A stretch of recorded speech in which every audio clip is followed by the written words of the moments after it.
I love those moments in the evening where everybody is winding down, showers are being taken, clothes are being laid out for the next day, your pajamas are on, and your next step is to climb into your comfy bed and, doze off into dreamland.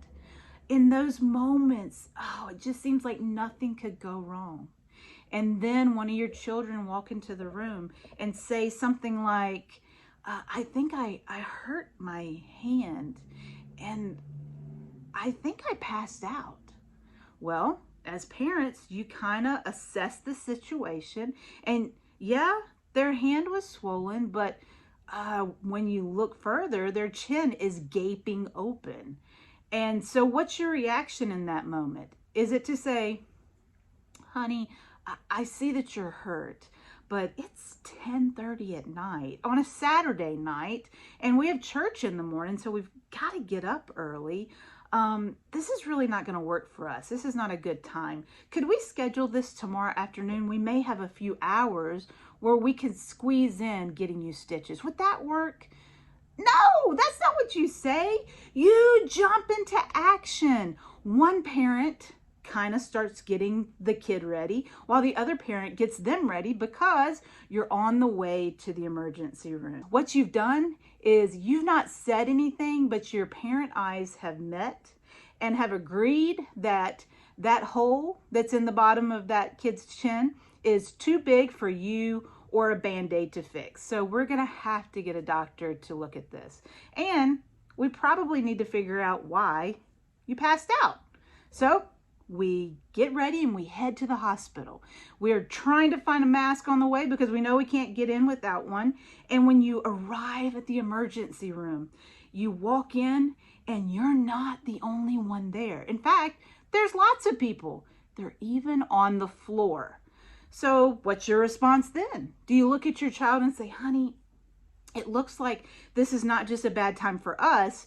This is really not going to work for anybody's schedule. They don't really have time to see you tonight. So let's see if we can make an appointment next week for you to have this chin thing taken care of.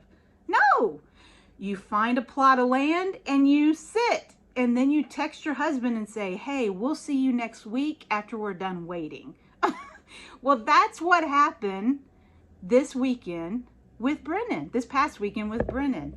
And after dealing with a very patient medical staff, we found some answers and ended up leaving with stitches. Now, we did not get mad at Brennan when she ruined our oasis of a night.